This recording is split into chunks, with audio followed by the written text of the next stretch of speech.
आज से हम स्टार्ट करेंगे क्लास 10th की मैथ्स। इसमें हम कंप्लीट सिलेबस कवर करेंगे विथ PYQ एंड NCERT। हमारे साथ बने रहिए, पूरा सिलेबस कराया जाएगा। ओके, फर्स्ट चैप्टर से स्टार्ट करते हैं। फर्स्ट चैप्टर है हमारा रियल नंबर्स। रियल नंबर्स क्या होते हैं? जो चैप्टर हमारा है रियल नंबर्स, तो रियल नंबर्स क्या होते हैं? तो रियल नंबर्स जानने के लिए पहले हम कुछ नंबर्स जानेंगे, फिर लास्ट में बताएंगे कि रियल नंबर्स होते क्या हैं, और इस पर चैप्टर हमारा बना है। तो स्टार्ट करते हैं पहले हम नेचुरल नंबर। सबको पता होता है, फिर भी थोड़ा सा रिव्यू लेते हैं फटाफट। नेचुरल नंबर क्या होते हैं? Positive countable numbers which do not include zero, fractions and decimals.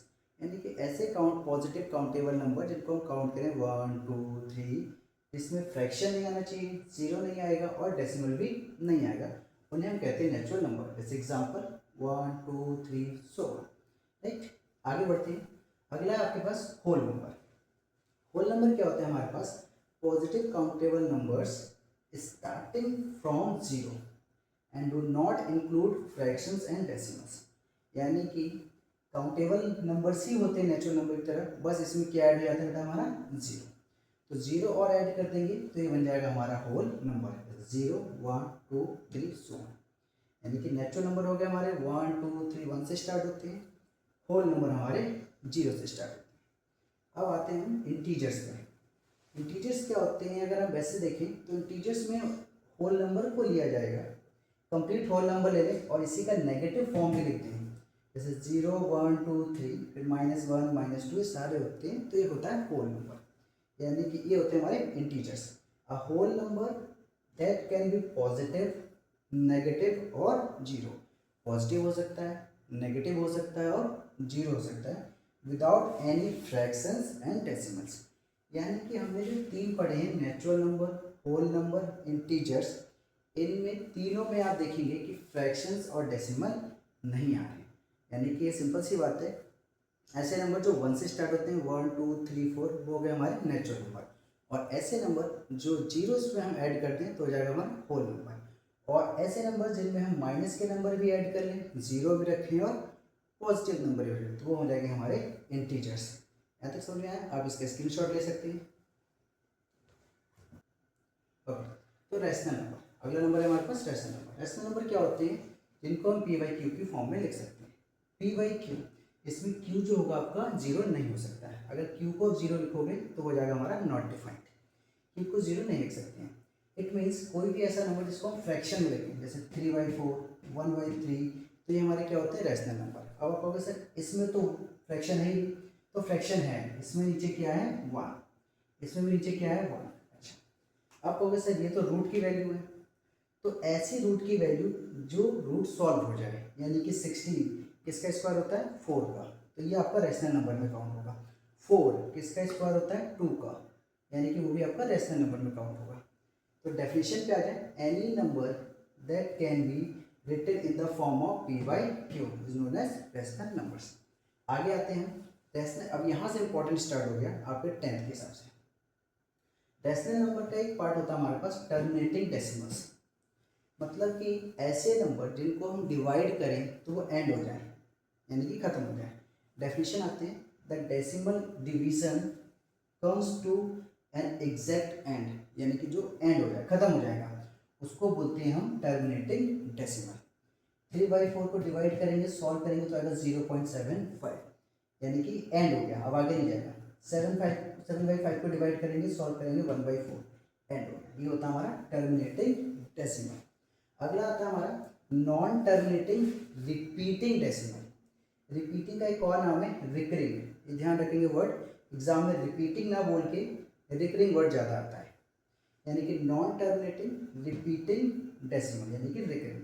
अच्छा, रिपीटिंग का मतलब क्या है? जब हम डिवाइड करेंगे, अगर हम डिवाइड करेंगे तो जो नंबर आएगा ये कोई नंबर रिपीट होता जाएगा। हो सकता है वो सिंगल नंबर हो, या हो सकता है वो डिजिट में नंबर हो, ब्लॉक्स में नंबर हो, रिपीट होते जाएंगे। अच्छा, जो नंबर रिपीट होते हैं उनके ऊपर हम बार लगा सकते हैं। अगर बार का मतलब होता है कि 3 कई बार रिपीट हो रहा है, इनफाइनेटली चलता रहेगा। अगर हम डेफिनेशन पे जाएं तो the decimal goes on infinitely but a specific block. Specific block का मतलब है कि कोई पर्टिकुलर ब्लॉक में नंबर रिपीट हो रहे हैं। हो सकता है 3, हो सकता है 2 2 के टर्म्स रिपीट हो, जैसे 3 4 हो, 5 6 हो, ऐसे हो सकते हैं। तो अब जैसे क्वेश्चन है हमारे पास, without division how to find its terminating और नॉन टर्मिनेटिंग रिपीटिंग डेसिमल। यानी कि हमें रियल में डिवाइड नहीं करना है, विदाउट डिवीजन हमें पता लगाना है कि वो नंबर टर्मिनेटिंग है या आपके पास क्या है नंबर, वो नॉन टर्मिनेटिंग और रिपीटिंग है। टर्मिनेटिंग है या नॉन टर्मिनेटिंग रिपीटिंग है। तो देखो करना क्या है, हमें सारा फोकस करना है डिनोमिनेटर पे। अगर किसी का डिनोमिनेटर आप उसका फ्रैक्शन जो डिनोमिनेटर है उसको प्राइम फैक्टर करके 2 और 5, 2 इंटू 5 या केवल 2 की फॉर्म में ले आते हैं तो वो होता है आपका टर्मिनेटिंग। एग्जाम्पल समझते हैं, जैसे कि 1/8। तो 8 का अगर मैं एलसीएम लेंगे तो 2 की पावर 3 आएगा। 8 का एलसीएम सबको आता है, तो 2 की पावर क्या आएगा 3। तो देखो किस फॉर्म में आ गया, ये 2 आ गया, 2 की पावर n। 5 नहीं है तो आप ये चाहेंगे तो यहाँ से लिख सकते हैं 5 की पावर 0। तो 2 और 5 की फॉर्म में आ गया, 2 और 5 की फॉर्म में आ जाएगा तो कैसा हो जाएगा टर्मिनेटर। अगला 3/20, अगर हम 20 का एलसीएम लेते हैं तो 2 10 2 5, कितने 2 आ रहे हैं 2, 2 की पावर 2 और 5 कितना आ रहा है 1, 5 की पावर 1। तो 2 की पावर n और 5 की पावर n इस फॉर्म में तोड़ लिया हमने इसे। ये भी कैसा हो जाएगा बच्चा हमारा टर्मिनेटिंग।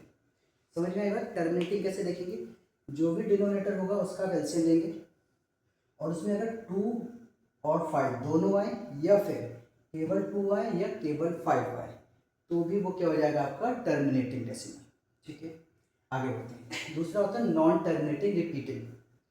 तो अगर डिनोमिनेटर में आपका कोई भी ऐसा नंबर जो 2 और 5, 2 एंड 5 के अलावा आ जाए, 2 या 2 और 5 के अलावा कोई भी ऐसा नंबर आ गया तो वो हो जाएगा आपका नॉन टर्मिनेटिंग रिपीटिंग डेसिमल। जैसे कि 7/30। अब मैं 30 का एलसीएम लिया, मैंने 30 का एलसीएम लेते हैं। 30 का एलसीएम जाएगा 2 15, फिर 2 से करेंगे, फिर 3 से करेंगे तो क्या आएगा 5, फिर 5 से करेंगे और तो एक 2 आ गया, एक 3 आया और एक 5 आया।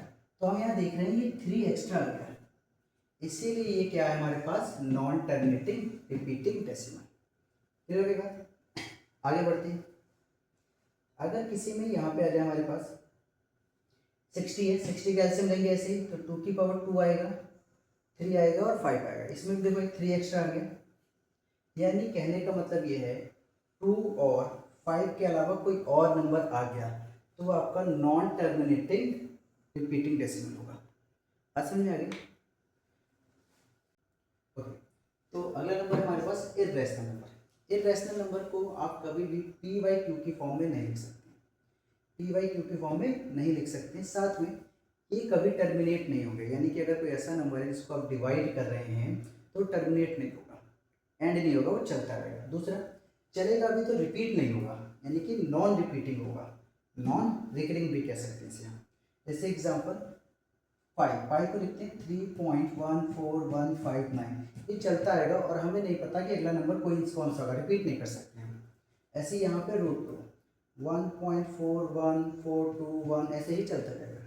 ऐसे ही √3, कभी आपको ऐसा एक कोई रेशनल नंबर बनाना पड़े, लिखना है कुछ भी, तो आप कुछ भी लिख सकते हो। जैसे ऐसे एग्जाम्पल लिखा मैंने कि 1 2 1, फिर स्टार्ट करते हैं 1 2 1 1, 1 2 1 1 1, फिर 1 2 1 1 1, ऐसे आप कर सकते हैं। ऐसे कोई सा भी नंबर लेके आप अपने आप ही इरेशनल नंबर बना सकते हैं। जैसे कि हमारे 9th में आते थे कि right 3 irrational numbers between, 2 irrational number दे देते हैं उनके बीच में लिखने के लिए, तो हम ऐसे लिख सकते थे उनके बीच में।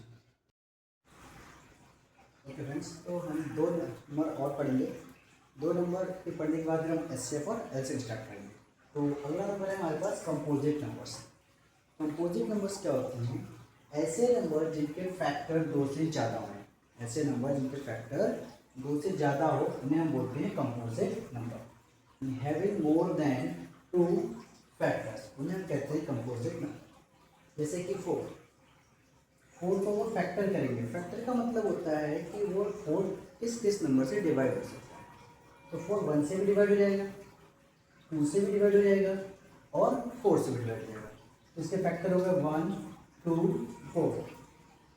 अगला नंबर लेते हैं फॉर एग्जाम्पल 6 की बात करें, 6 1 से भी डिवाइड हो जाएगा, 2 से भी डिवाइड हो जाएगा, 3 से भी डिवाइड हो जाएगा और 6 से भी डिवाइड हो जाएगा। तो ये क्या होगा, फैक्टर्स। तो आप देख रहे हैं यहाँ पे कितने फैक्टर्स हैं, 1 2 3 फैक्टर्स हैं, यानी कि कंपोजिट नंबर्स हैं। कंपोजिट नंबर्स वो होते हैं जिसमें फैक्टर्स 2 से ज़्यादा होते हैं, तो उन्हें कहते हैं कंपोजिट नंबर्स। आगे क्वेश्चंस में है, इसे प्रूव करने को आएगा, कंपोजिट नंबर्स प्रूव करने के। अगली बात करें हम को प्राइम नंबर्स। तो को प्राइम नंबर्स क्या होते हैं, 2 और more numbers that have exactly 1 as their only common factor. कहने का मतलब है कि ऐसे 2 या 2 से ज़्यादा नंबर्स जिसमें केवल एक ही कॉमन फैक्टर होगा, वो भी 1 के अलावा कोई कॉमन फैक्टर नहीं होगा, तो वो कहलाते हैं हमारे कंपोजिट नंबर्स, वो सॉरी को प्राइम नंबर्स। जैसे 4 एंड 5, तो 4 के अंदर फैक्टर करें क्या आएगा, 1 2 4, यानी 1 से भी डिवाइड होगा, 2 से भी डिवाइड होगा और 4 से भी डिवाइड होगा।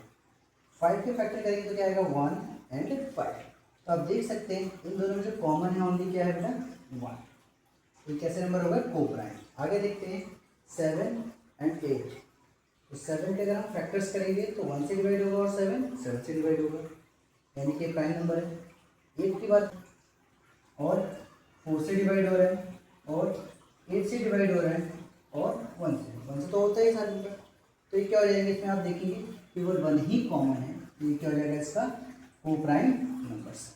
तो को प्राइम नंबर्स ऐसे होते हैं जिसमें केवल 1 फैक्टर होता है, इसके अलावा कोई भी कॉमन फैक्टर नहीं होता, हम कहते हैं को प्राइम नंबर। ठीक है, तो आगे हम स्टार्ट करते हैं HCF and LCM. LCM and HCF. LCM और एचसीएफ फाइंड करने के 2 मेथड है हमारे पास। पहला मेथड है प्राइम फैक्टराइजेशन मेथड और दूसरा मेथड है हमारे पास फॉर्मूला, जिसमें a into B equals to LCM into HCF. इसे हम बाद में समझेंगे, पहले हम समझते हैं प्राइम फैक्टराइजेशन मेथड। इसको हम एक एग्जाम्पल से समझेंगे। हमने एग्जाम्पल लिया 44 and 180, find LCM and HCF. हमें 44 एंड 180 का एचसीएफ एंड एलसीएम निकालना है। एलसीएम का मतलब क्या होता है, लीस्ट कॉमन मल्टीपल, और एचसीएफ का मतलब होता है हाईएस्ट कॉमन फैक्टर। देखते बेटा कैसे सॉल्व करते हैं। हमें करना है by using prime factorization method. तो सबसे पहले हम इसके प्राइम फैक्टर्स करेंगे। प्राइम फैक्टर्स करते कैसे हैं, तो आप 44 का एलसीएम लेंगे, 2 से जाएगा, 2 2 जा 2 2 जा, फिर 2 से करेंगे 1 1, और फिर 11 से करेंगे 1, राइट। तो इसके फैक्टर्स हो गए हमारे पास 2। अब देखना बेटा 2 कितनी बार आ रहा है, 1 और 1 2 बार 2 आ रहा है, तो 2 की पावर लिखेंगे 2 इंटू 11 इंटू 1। ठीक है, अब 180 का एलसीएम निकालेंगे। 180 का एलसीएम निकालेंगे, कैसे निकालेंगे, हम वैसे ही करते हैं 2 से। आज मैं कुछ नया सिखाता हूँ आपको। देखो, कभी भी लास्ट में 0 आए तो 2 से नहीं करना है, 5 से करना है। कभी भी लास्ट में 0 आए तो आप उसको 5 से डायरेक्ट करेंगे। अच्छा, 5 से भी करते, तो 5 से करेंगे तो क्या आएगा। अच्छा, एक चीज़ और देख बेटा, 180 को अगर हम 5 से डिवाइड करना है तो नॉर्मली हम कैसे करते हैं, इससे करेंगे 5 3 जा 15, बचेगा 3, 30 हो गया, 5 6 जा 30। ठीक है, ये हमारा नॉर्मल मेथड है। एक और मेथड होता है जो शायद नहीं पता होगा आप लोग को, तो उससे हम ट्राई करते हैं। देखो, वो थोड़ा सा कुछ क्वेश्चन से बहुत आसान हो जाता है, वरना तो ये मेथड है हमारे पास। ये जो 5 0 है ना, इसे 10 मानेंगे, इसे कट कर लेंगे, 5 2 जा 10 और 18 2 जा 36। तो इसको हम सॉल्व करेंगे तो कितना है बेटा, 36। अब 0 नहीं आ रहा है, तो अब सिंपली हम किससे स्टार्ट करेंगे, 2 से। 2 से करेंगे तो कितना आएगा, 2 1 जा और 2 8 जा 16। फिर आगे करेंगे, 2 से करेंगे, 2 9 जा, फिर 3 3 जा और फिर 3 1 जा। अब इसको यहाँ लिखते हैं, तो 180 के जो फैक्टर होगा हमारे पास क्या होगा बेटा, देखो 2 कितनी बार आ रहा है, 2 बार, तो 2 की पावर क्या लिखेंगे आप, 2। 3 कितनी बार आ रहा है, 2 बार, तो 3 की पावर क्या लिखेंगे बेटा, 5 एक बार आ रहा है, तो इंटू 5 और इंटू 1। ठीक है, अब देखो इसमें एलसीएम कैसे निकालते हैं और एचसीएफ कैसे निकालते हैं। देखो बेटा, HCF और LCM। HCF highest common factor होता है, बट शॉर्ट में याद रखेंगे जब भी HCF निकालना हो तो आप लीस्ट पावर देखेंगे, लीस्ट पावर छोटी पावर, और जब भी LCM निकालना हो तो आप हाईएस्ट पावर देखेंगे, हाईएस्ट पावर, उल्टा काम करना है। तो देखते हैं हमें HCF निकालना है तो हम लीस्ट पावर देखेंगे।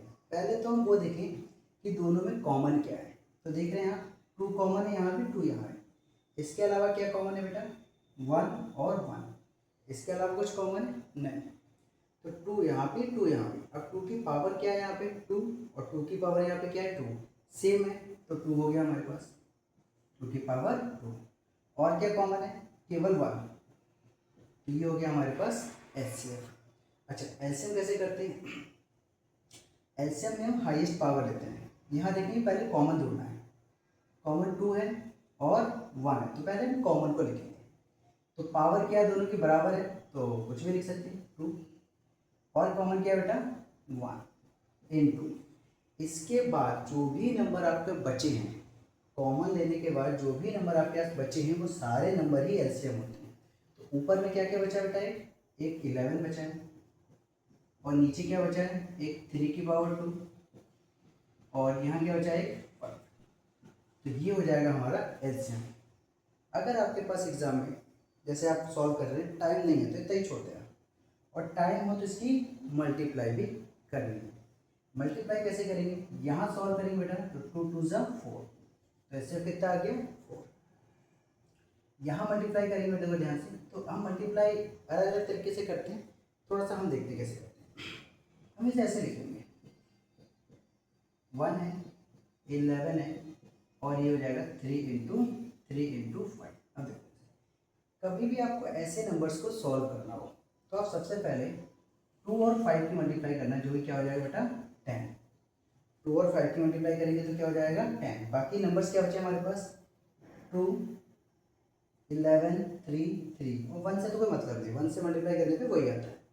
इनकी मल्टीप्लाई करनी है, कर लेते हैं। तो 3 3 ज़ा 9, और 9 इंटू 11 99, और 99 इंटू 2 99 टू कितना हो जाएगा? 198। और एक हमारे पास क्या था बेटा? 0, तो हमने लगा दिया 0। तो LCM क्या आ गया हमारे पास? 1980। 19। उसमें हम आगे हम समझते हैं। देखिए बेटा, हमने सीखा था कि प्राइम फैक्टरेशन निकालना है प्राइम फैक्टर मेथड से LCM और HCF। अब वो सारी चीज़ें इसमें सीख जाएंगे हम, फॉर्मूले भी देख चुके हैं हम, A into B equals to LCM into HCF, उसको भी आगे समझेंगे। अब जो भी क्वेश्चन के हिसाब से पूरा समझ लेंगे। तो हम पहला स्टार्ट करते हैं एक्सरसाइज 1.1। इससे क्वेश्चंस करेंगे, और क्वेश्चन में भी हम जो भी चीज़ें हमारी बच गई समझने को उसको हम समझ लेंगे। तो पहला क्वेश्चन लेते हैं, express each number as a product of its prime factors. Word आ गया प्राइम फैक्टर्स। अभी मैंने बताया था प्राइम फैक्टोरेशन कैसे करते हैं। पहला है हमारे पास 140, तो देखो करते कैसे। सॉल्यूशन, फर्स्ट नंबर है बेटा हमारे पास 140, तो 140 क्या ले लेंगे? LCM।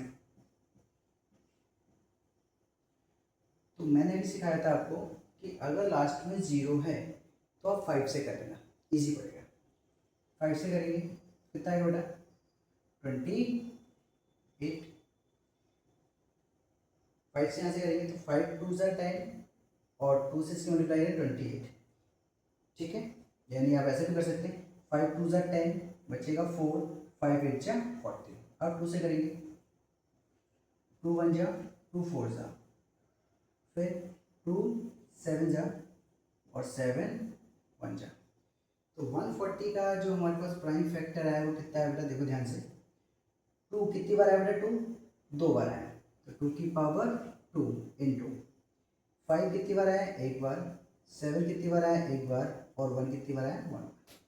तो ये हो गया हमारा प्राइम फैक्टर ऑफ 140। ठीक, आगे देखते हैं। अब हम करते हैं 156 का। ये फर्स्ट हो गया हमारा, सेकंड है हमारे पास 156। तो हम क्या करेंगे? सिंपल हम LCM ले लेंगे। ठीक है, तो इवन नंबर है 2 से ले लेते हैं एलसीएम। 2 से करेंगे, 2 7 जा 40, बचेगा 1, वो यहाँ लग जाएगा, 2 8 जा 16। फिर से करेंगे हम, 2 3 जा 6, बचेगा 1, 2 9 जा 18। अब बेटा ये 2 से तो जाएगा नहीं, इवन नंबर है नहीं, तो किससे जाएगा, 3 से। कैसे पता चलेगा, इन दोनों का सम करके चेक कर लो, अगर वो 3 से डिविजिबल है तो ये पूरा नंबर 3 से डिविजिबल होगा। तो 9 10 11 12, 12 3 के टेबल में आएगा तो ये 3 से डिविजिबल होगा। तो इसे 3 से डिवाइड करते हैं, 3 1 जा 3 3 जा 13 किसी से डिविजिबल नहीं होता, ये होता है खुद का एक प्राइम नंबर, इसलिए किसी से डिविजिबल नहीं होगा। तो इसके हम फैक्टर देखेंगे, प्राइम फैक्टर तो क्या आ गया बेटा, 2 की पावर 2, कितने 2 आ रहे हैं, तो इंटू 3 इंटू 13 इंटू 1, ये हो गए। ठीक, अब इसमें हम अगला नंबर लेते हैं 3 8 2 5, उसको करते हैं 2 5। थर्ड है हमारे पास 3 8 2 5, ये सॉल्व करते हैं। फिर से वही हमें क्या करना है, इसका एलसीएम लेना है। तो देखते हैं 3 8 2 5, इसका एलसीएम ले लेंगे। अच्छा, लास्ट में कभी भी 0 और 5 हो तो किससे हमें डिवाइड करना है, पहले 5 से।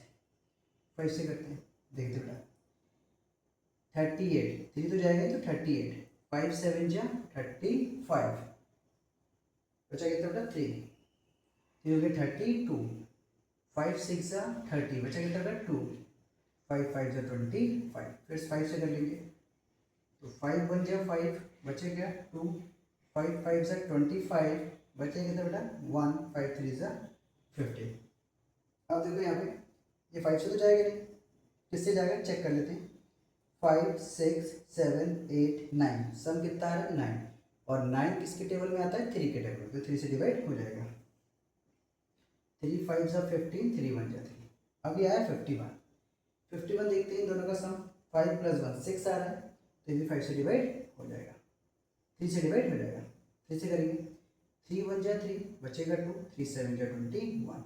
अब 17 खुद में एक प्राइम नंबर है, तो ये किसी से डिवाइड नहीं होगा। तो हमारे पास जो फैक्टर्स आए वो क्या है बेटा, देखो 5 कितनी बार आया है, 2 बार, 3 कितनी बार आया है, 2 बार, और एक बार क्या है हमारा 17, और एक बार आया है 1। 1 हर बार लिखना है। अभी क्वेश्चन कराऊंगा मैं, जो एनसीईआरटी में नहीं है बट पीवाईक्यू में हुआ है, उसमें 1 का यूज़ देखेंगे हम। ठीक है, तो 1 हर बार आना है। क्लियर होने के बाद अब नेक्स्ट नंबर लेते हैं हम 4। 4 है हमारे पास 5005, 5005, इसको देखते हैं, एलसीएम लेते हैं 5005, लास्ट में 5 आ रहा है तो 5 से डिविजन हो जाएगा। 5 1 जा 5, 0 0 5 1 जा 5। ठीक है, अब किससे जाएगा बताइए, अब उसको चेक करना पड़ेगा। ये 5 से तो यहाँ तक हो गया, 5 1 जा 5, 0 0 5 1 जा 5। अब ये कैसा नंबर जो 7, बचा कितना बेटा 3, कितना हो गया 30, 7 4 जा 28, बचा कितना बेटा 30 था तो 2, तो 21 हो गया, 7 3 जा 21। ठीक है, इजीली हो गया। तो ये 11 से चेक कर लेते हैं, 11 से डिविजन था ये हमारा, तो 11 बन जाए 11, बचा क्या 3, ये हो गया 33, 11 3 जा 33। अब ये 13 है, ये किसी से डिवाइड नहीं होगा, प्राइम नंबर है। तो यहाँ देखो 5 कितनी बार आ रहा है, एक बार, 7 कितनी बार आ रहा है, एक बार, और 11 कितनी बार आ रहा है, एक बार, और 13 कितनी बार एक बार और एक बार। ठीक है, तो ये हमारा हो गया ये। और लास्ट नंबर है हमारे पास 7429, तो इसके पास 7429, इसको देखते हैं। अब कुछ नंबर्स यहाँ पे इतने खतरनाक आते हैं हमारे 10th में, जो केवल प्राइम नंबर से ही जाएंगे, तो उसमें यहाँ पे आपको ध्यान से काम करना है। 3 से करा तो ये आया 4 3 7।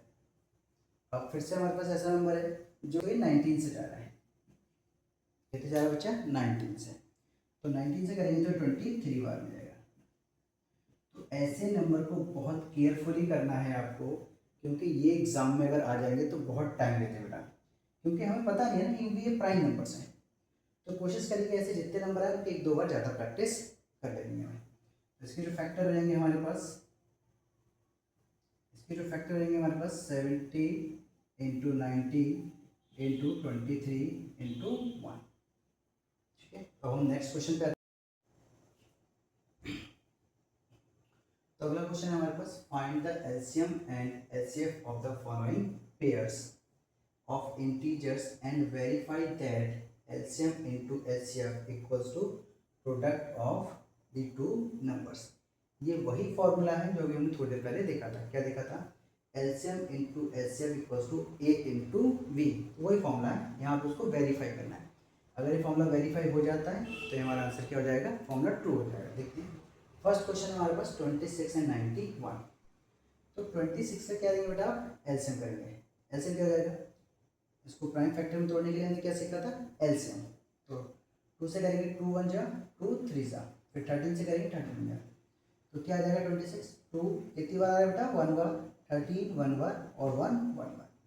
ऐसे ही 91 पे करेंगे बेटा, तो 91 देखो 2 से जाएगा नहीं, इवन नंबर नहीं है, दोनों का सम 10 आ रहा है, 3 से नहीं जाएगा, 4 से नहीं जाएगा, 5 से नहीं जाएगा क्योंकि 0 और 5 नहीं आ रहा, 6 से भी नहीं जाएगा, 7 से चेक कर लेते हैं। 7 बन जाए, बचेगा 2 21, 7 3 से 21, 13 चला जाएगा। तो 91 के फैक्टर्स हो गए 7 13 1। तो एचसीएफ क्या सीखा था हमने कि जो दोनों में कॉमन है और लीस्ट पावर है। तो कॉमन क्या है? 13 और 1, लीस्ट पावर दोनों की 1 है, इसलिए 13 हो गया, और यहाँ पे 1 हो गया। दोनों की मल्टीप्लाई करेंगे, आ गया बेटा 13। अब एलसीएम, एलसीएम के लिए क्या सीखा था कि जो कॉमन आ रहा है वो लिखेंगे उसकी हाईएस्ट पावर। तो हाईएस्ट पावर यहाँ पे 1 ही है, 1 आ गया, और कॉमन क्या है? 1। इसके अलावा जो कॉमन नहीं है वो भी लिखना है। इस ऊपर वाले में क्या कॉमन नहीं है? 2। नीचे वाले में क्या कॉमन नहीं है? 7। इनकी अब मल्टीप्लाई करेंगे तो कितना आ जाएगा बेटा? 182। तो ये हमारा आ गया एचसीएफ एंड एलसीएम। अब हम करेंगे इसको वेरीफाई। वेरीफाई करने क्या करना है? LCM into HCF equals to product of two numbers. तो सबसे पहले हम वेरीफाई में एलएचएस वाला टर्म निकालेंगे। एलसीएम इंटू मल्टीप्लाई करेंगे, तो मल्टीप्लाई करने के बाद आएगा क्या हमारे पास? 2 3 6 6। अब हमें क्या करना है? Product of the two numbers. Numbers क्या थे हमारे पास?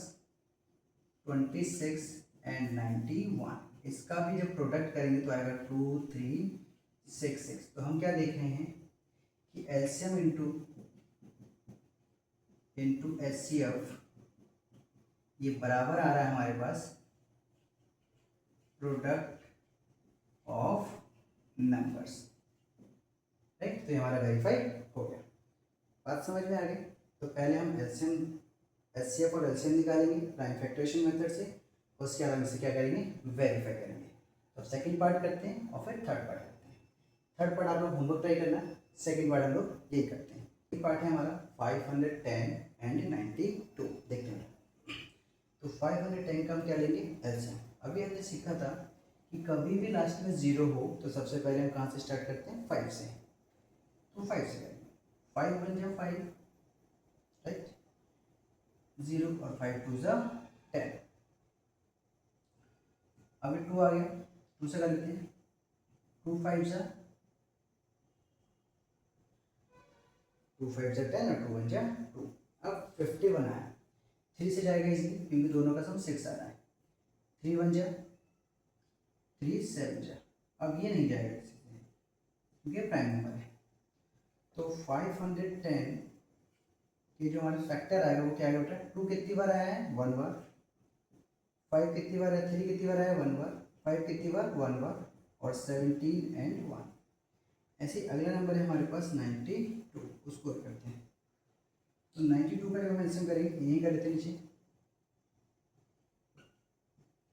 तो इवन नंबर है, 2 से करेंगे, 2 4 जा 8, 2 6 जा 12, फिर 2 से करते हैं, 2 2 जा 2 3 जा। अभी 23 प्राइम नंबर है तो ये नहीं जाएगा, तो क्या आ गया? 2 कितनी बार है बेटा? 2 बार, इंटू 23 इंटू 1, राइट। अब हमें क्या निकालना है? LCM and HCF. एलसीएम निकालते हैं, पहले एचसीएफ निकाल लेते हैं, कुछ भी बात निकालो उससे फर्क नहीं पड़ता है। एचसीएफ के लिए हमें क्या देखना होता है? दोनों में कॉमन और लीस्ट पावर। कॉमन क्या है? 2 है और 1 है। देखो ध्यान से, यहाँ पे पावर 2 है, यहाँ पे पावर क्या है? 1। तो लीस्ट पावर क्या है? 1। तो क्या आएगा बच्चा? 2। और कुछ कॉमन है दोनों में? नहीं है। और 1, तो एचसीएफ कितना आ गया हमारे पास बेटा? 2। अब आते हैं हम एलसीएम के ऊपर। देखो एलसीएम में क्या करना है, पहले पावर्स को लेना है, जो सेम है उनको, बाद में जो बचे हैं उनको। तो इन दोनों को सेम, ये दोनों सेम नंबर्स हैं, 2 की पावर 1 और 2 की पावर 2। हमने बताया था कि एलसीएम में हाईएस्ट पावर लेते हैं, तो हाईएस्ट पावर क्या हो जाएगी? 2 की पावर 2 इनटू कॉमन क्या है? 1 इनटू बाकी जो कॉमन नहीं है वो भी लेना है, 3 5 17, 3 5 17 इनटू इसमें कॉमन क्या नहीं है? 23। तो ये हो गया हमारा एलसीएम। अब क्या करना है, इसकी वैल्यू निकालनी पड़ेगी। एलसीएम आया कितना? ठीक है, अब हमारा एलसीएम 23460, 23460, इसके आप मल्टीप्लाई करें ना, ये आएगा 23460। ठीक है, आगे देखो। अब हमें क्या करना है? वेरीफाई। वेरीफाई कैसे होगा? वेरीफाई के लिए हम फिर से वही देखते हैं, LCM into HCF equals to product of numbers. तो हम सबसे पहले क्या निकालेंगे? HCF, LCM into HCF. देखते हैं बच्चा, तो एलसीएम इंटू एचसीएफ, एलसीएम कितना है हमारे पास? हम ध्यान से देखें तो एलसीएम कितना है हमारे पास? एलसीएम है हमारे पास 23460, 23460 और एचसीएफ कितना है? 2। मल्टीप्लाई कर लेंगे इसकी आप, जब आप इनकी मल्टीप्लाई करेंगे तो 46920, 46920। अब दूसरा क्या है हमारा? Product of numbers. तो प्रोडक्ट क्या है हमारे पास? ध्यान से देखेंगे बेटा, प्रोडक्ट है 510 और 92। प्रोडक्ट ऑफ नंबर्स में 510 एंड 92, जब इन दोनों का प्रोडक्ट करेंगे तो ये एक्जैक्टली यही आएगा 46920। तो आप ध्यान देखेंगे कि एलसीएम इंटू एचसीएफ ये आया और प्रोडक्ट ऑफ नंबर ये आया, दोनों सेम है। तो हम कह सकते हैं सर कि LCM into HCF is equals to product of numbers. ठीक है, तो ये हमारा वेरीफाई हो गया। थर्ड पार्ट आप होमवर्क में ट्राई करेंगे, इसको ट्राई करेंगे। अब हम आते हैं नेक्स्ट क्वेश्चन पे। तो नेक्स्ट क्वेश्चन है हमारा, find LCM and HCF by prime factorization method. जिसमें पहला क्वेश्चन है हमारा 12, 15 एंड 21 एंड 21, इनके बीच में हमें एलसीएम एंड एचसीएफ निकालना है। सेकंड क्वेश्चन ये है, थर्ड क्वेश्चन ये है। तो क्वेश्चन मैं यहाँ कराऊंगा, एक क्वेश्चन आप होमवर्क में करना है। ठीक है, स्टार्ट करते हैं। तो पहला क्वेश्चन है 12, 15 एंड 21। तो हम 12 का वैल्यू क्या लेंगे बेटा? LCM by using prime factorization method. कैसे लेते थे, याद है हमें? 12 का आप एलसीएम लेंगे, 2 6 12, 2 6 12, 2 3 और 3 1 जा। तो 2 कितनी बार है बेटा? 2 बार। 3 कितनी बार आ रहा है? 1 और एक 1। ऐसे 15 का करेंगे आप तो क्या आएगा? 3 5 1। 21 का करेंगे तो क्या आएगा बेटा? 3 7 1। तो एचसीएफ क्या आएगा हमारा? एचसीएफ में हम बोलेंगे जो तीनों में कॉमन हो। कॉमन क्या है हमारे पास? 3। कॉमन क्या है हमारे पास? 3। और लीस्ट पावर लेते हैं तो पावर सबकी क्या है? 1 है। और कॉमन क्या है हमारे पास? 1। तो ये हो गया हमारा एचसीएफ। अब हम बात करते हैं एलसीएम की। तो एलसीएम में पहले जो कॉमन है वो ले लेंगे, उसके अलावा जो बचे हैं वो सारे नंबर। इसमें क्या बचा है? 2 की पावर 2। इसमें क्या बचा है बेटा? 5। और इसमें क्या बचा बेटा? 7। इनको सॉल्व कर लेते हैं। बहुत बड़े नंबर हो तो सॉल्व मत करना, जरूरी नहीं है, क्योंकि हम यहाँ पे मल्टीप्लाई एलसीएम सीखना है। बड़े छोटे नंबर इसको हम सॉल्व कर सकते हैं। जो कैसे? 3 इंटू 2 इंटू 2, 1 को लिखने की जरूरत नहीं है। 5 इंटू 7। मैंने फिर बताया है कि सबसे पहले आप 5 इंटू 2 करेंगे 10। अब आगे देखो, 3 2 6, 6 7 42, तो आंसर आ गया हमारा 42 और एक जीरो यहाँ से। ठीक है, आगे आते हैं सेकंड पे। तो 17 की जो फैक्टर लेंगे क्या आएगा, 17 एक प्राइम नंबर है तो 17 ही रहेगा, और 1 हम अपने आप से लिखते हैं, मैंने फिर बताया है। 23 का क्या आएगा, ये प्राइम नंबर है तो वैसे ही रहेगा। 29 भी आपका प्राइम नंबर है तो 29 ही रहेगा बेटा। तो हम निकालते हैं इसमें HCF, ये सेकेंड पार्ट है। तो कॉमन क्या है तीनों में, देखो 1 1 1, इसीलिए मैं 1 लिखने को कहता हूँ। जो 1 नहीं लिखेगा वो यहाँ आंसर 0 लगा के आ जाएगा। तो क्या करना है, हमेशा 1 को लिखना है। तो HCF क्या होता है, जो तीनों में कॉमन है। तीनों में कॉमन क्या आ रहा है हमारा 1। एलसीएम,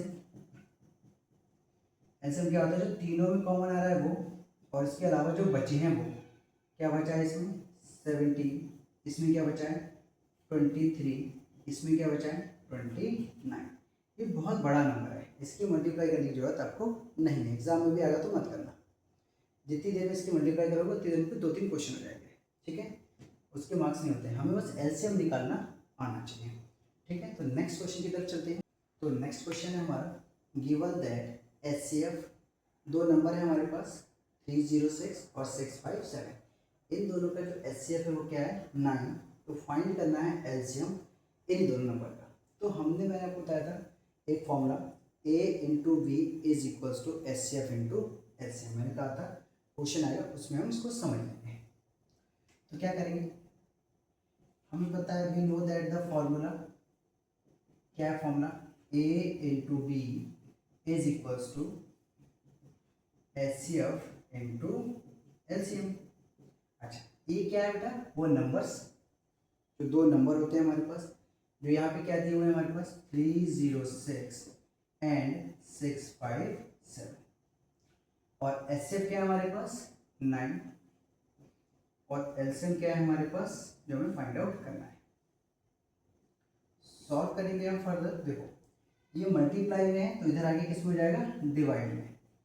तो 306 657 divided by 9 is equal to जाएगा हमारे पास एलसीएम।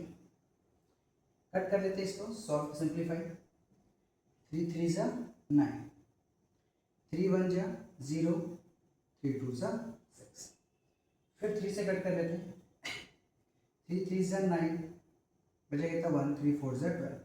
तो नंबर क्या बचा हमारे पास 34 इंटू 657 इज इक्वल्स टू हो जाएगा हमारा एलसीएम। इसकी जब मल्टीप्लाई करोगे तो आएगा 22338, ये हमारा हो जाएगा क्या एलसीएम। बात समझ में आई, कुछ नहीं करना है, ये फॉर्मूला सिंपली लिखना है, इसमें जो वैल्यूज गिवन है उसे पुट कर देना है। ए हमारे पास 306 है, बी हमारे पास 657 है, हमने यहाँ पुट कर दिया। HCF गिवन है हमें 9, हमें फाइंड करना था एलसीएम। 9 मल्टीप्लाई में तो उधर जाके डिवाइड में हो जाएगा, सिंप्लीफाई करा हमने, मल्टीप्लाई करा, आंसर आ गया। बात समझ में आ गई। अब आते हैं हम नेक्स्ट क्वेश्चन पे। तो क्वेश्चन नंबर 5, क्वेश्चन नंबर 5 में हमारा चेक वेदर 6 की power n can and with the digit 0 for any natural number n। कहने का मतलब ये है कि अगर मैं n की वैल्यू यहाँ पे 1 2 3 कुछ भी पुट करें तो क्या कोई ऐसा केस है जिसमें लास्ट में 0 आ जाए। तो बेटा एक चीज ध्यान समझना कि किसी भी नंबर के लास्ट डिजिट 0 तभी हो सकती है जब उसके प्राइम फैक्टर में 2 एंड 5 आए। समझो ध्यान से, जैसे कि मैंने लिखा यहाँ पे 8, यह मैंने लिख दिया 6 लिख दिया, तो 6 का प्राइम फैक्टर 2 एंड 3 है, तो क्या 0 मिल सकता है कभी भी? कभी भी नहीं मिलेगा, चाहे इसको कितनी बार भी लिखें, कितनी भी पावर लगा लें, वही हमें यहाँ प्रूफ करना है। 0 तभी मिलता है जब प्राइम फैक्टर में 2 एंड 5 है, क्योंकि इन दोनों का प्रोडक्ट क्या हो जाएगा 10। तो इसको ध्यान रखेंगे कि लास्ट में 0 हमें तभी मिल सकता है जब उसके प्राइम फैक्टर में 5 एंड 2 आए। तो हम क्या करेंगे सॉल्यूशन में, सिंपली हम सॉल्यूशन में लिखेंगे, सबसे पहले हम प्राइम फैक्टर निकालेंगे 6 के। प्राइम फैक्टर ऑफ 6 क्या आएगा बेटा 2 इंटू 3 इंटू 1, 2 इंटू 3 इंटू 1। अब हम यहाँ क्या है, यहाँ पे 5 आ रहा है, 2 तो आ रहा है, क्या 5 आ रहा है नहीं, तो लिखेंगे here 5 is not a prime factor of 6। तो देयरफॉर पूछा था क्वेश्चन में, चेक वेदर 6 की power n can and with the digit 0, तो लिखेंगे देयरफॉर 6 की power n can not be and with the digit 0। ठीक है, तो ये सिंपल सा क्वेश्चन है, कभी भी चेक करने को है, जैसे कि ऐसा आ जाए, एक और एग्जाम्पल लेते हैं 12 की पावर n, तो देख लो कि इसके फैक्टर क्या है, 2 इंटू 3, क्या 5 आ रहा है नहीं, तो नहीं हो सकता है।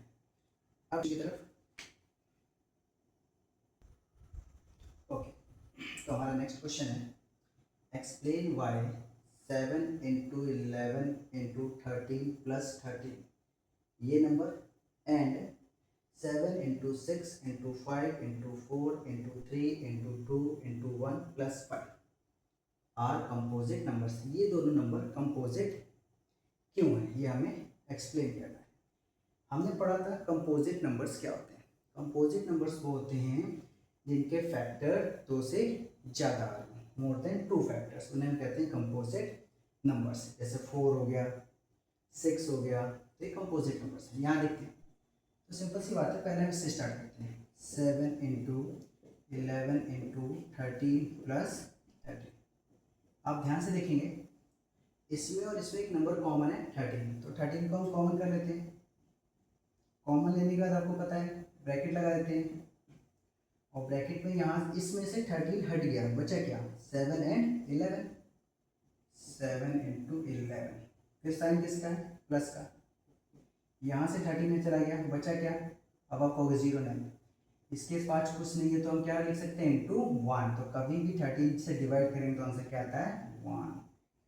तो ये हो जाएगा हमारे पास 13, और ये हो जाएगा हमारे पास 77 प्लस 1, यानी कि नंबर हो गया 13 इंटू 78, और 1 सबका फैक्टर होता है। तो ये कोई ऐसा नंबर है जिसके कितने फैक्टर आ रहे हैं, 1 2 3, 2 से ज़्यादा फैक्टर आ रहे हैं, इसीलिए क्या है हमारा कंपोजिट नंबर। तो लिख देंगे this number have more than 2 factors, that's why yeah, therefore this is composite number, therefore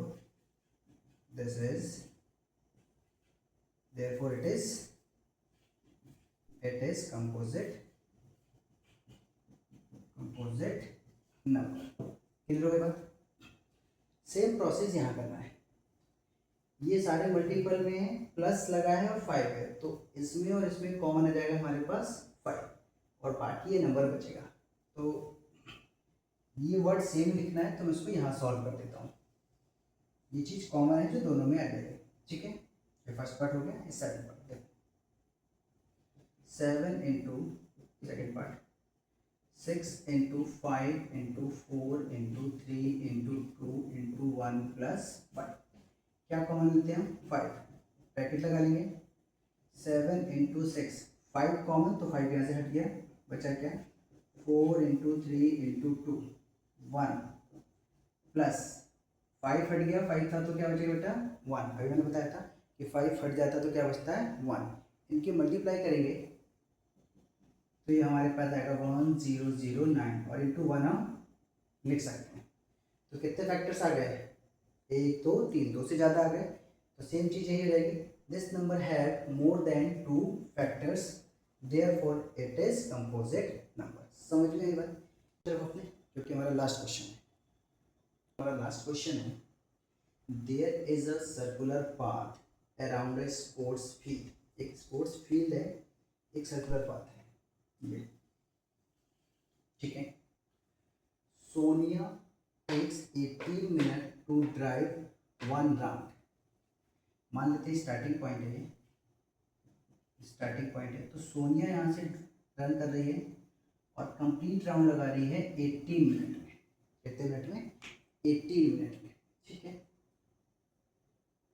while Ravi takes 12 minute 46, और रवि कितना समय ले रहा है यहाँ पहुँचने में? वो ले रहा है 12 मिनट, ठीक है। मतलब कि सोनिया एक राउंड लगा रही है 18 मिनट में, रवि एक राउंड लगा रहा है 12 मिनट में, ठीक है। Suppose they both start at the same point, दोनों सेम पॉइंट से एक समय पे स्टार्ट करते हैं, सेम डायरेक्शन और सेम डायरेक्शन में। तो बोला गया क्वेश्चन में after how many minute will they meet again at starting point. अच्छा, तो ये दोनों यहाँ से भागना स्टार्ट करते हैं। तो एक 18 मिनट ले रहा है, एक 12 मिनट ले रहा है, तो एक की स्पीड ज़्यादा होगी और एक की स्पीड कम होगी। भाई जो 12 मिनट ले रहा है एक कंप्लीट करने में, उसकी स्पीड ज़्यादा होगी, और जो 18 मिनट ले रहा है उसकी स्पीड कम होगी। तो ये तो आगे निकल जाएगा और ये पीछे निकल जाएगा। तो आप एक चीज़ सोचो, पहले एक चीज़ बताओ कि हमारे पास दो नंबर बेटा 3 और 8, एक नंबर लेता हूँ मैं 3 और एक लेता हूँ 12। अगर मैं दोनों का एलसीएम निकालूँ बेटा, तो एलसीएम क्या आएगा दोनों का? अभी हमने करा तरीका। अच्छा, एलसीएम निकालने का एक और तरीका बता रहा हूँ, डायरेक्ट मेथड जो हम सीख चुके हैं बचपन में। तो 3 से करेंगे, 3 1 जा 3 4 सा, और ये आ गया 4। तो एलसीएम क्या आएगा? 12। और जब आप एचसीएफ निकालोगे तो एचसीएफ क्या आएगा बेटा दोनों का? 3। क्या आएगा? 3। तो आप एक चीज़ देखो, एलसीएम में जो आंसर आता है वो बड़ा नंबर आता है, मतलब बड़ी वैल्यू है। जो दो वैल्यूज होती है, बड़ी वाली वैल्यू आ सकती है या फिर उससे भी बड़ी वैल्यू आएगी। और एचसीएफ में क्या होगा? जो भी छोटी वैल्यू होगी वो आएगी, या उससे भी कोई छोटा आंसर आ सकता है। इट मीन्स एचसीएफ में हमेशा छोटा नंबर मिलता है और एलसीएम में हमेशा बड़ा नंबर मिलता है, ठीक है। आगे बढ़ते हैं।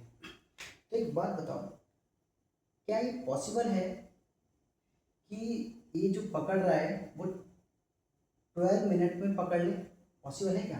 भाई 12 मिनट में तो कंप्लीट सर्किल लगा ही नहीं पाएगा। ये तो 18 मिनट ले रहा है कंप्लीट सर्किल लगाने में, और ये 12 ले रहा है, यानी कि ये कंप्लीट लगा के आगे निकल जाएगा तब ये पहुंचेगा। यानी कि 12 मिनट में दोनों नहीं मिल सकते हैं। तो 12 मिनट में नहीं मिल सकते यानी कि ज़्यादा लगेगा, 12 और 18 से ज़्यादा समय लगेगा।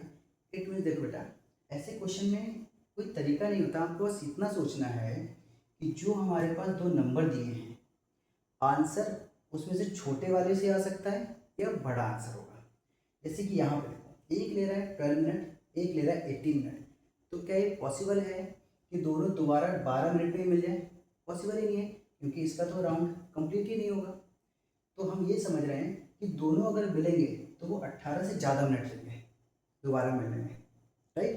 क्योंकि ये जब यहाँ पहुँचेगा तो ये फिर आगे निकल चुका होगा, ऐसे ही घूमता जाएगा, यानी कि आंसर बड़ा आ रहा है। और जब आंसर बड़ा आता है तो हम क्या निकालते हैं बेटा? एलसीएम। क्या निकालते हैं? एलसीएम। बस आपको यही पहचानना होता है। तो क्वेश्चन पूछा था after how many minute will they meet, तो हम लिखेंगे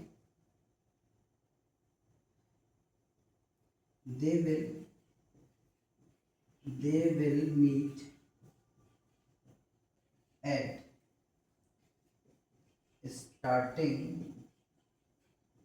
point will be the LCM. बस LCM of 12 and 18। तो हमें क्या करना है? 12 और 18 का LCM लेना है। आप नॉर्मल मैथ, इसमें कोई बोला नहीं है कि प्राइम फैक्टराइजेशन करना है, आप किसी भी मेथड से एलसीएम ले सकते हैं। तो हम एलसीएम लेते हैं किस मेथड से? 12 और 18। क्या करेंगे? 2 से, 2 6 जा 2 9 जा 2 3 जा, ये 9 जाएगा। फिर 3 से करेंगे तो 3 1 जा 3 3 जा, ठीक है। और जब विजिबल नहीं होगा तो लास्ट फिर से किससे जाएगा बेटा? 3 से, ठीक है। तो एलसीएम क्या आएगा हमारे पास? एलसीएम आ गया हमारे पास 2 2 3 3, 2 into 2 into 3 into 3। It means इसकी मल्टीप्लाई कर लेंगे, 2 2 जा 4, 4 3 जा 12 और 12 3 जा कितना बेटा? 36। तो दोबारा कितने मिनट बाद मिलेंगे? 36 मिनट बाद मिलेंगे। नेक्स्ट हम करेंगे एक्सरसाइज 1.2। उसके लिए पहले कुछ समझेंगे थोड़ा सा और हम करेंगे 1.2। ठीक है बेटा, तो वीडियो को देखते रहिए, बने रहिए और चैनल को लाइक एंड सब्सक्राइब कीजिए। Thank you.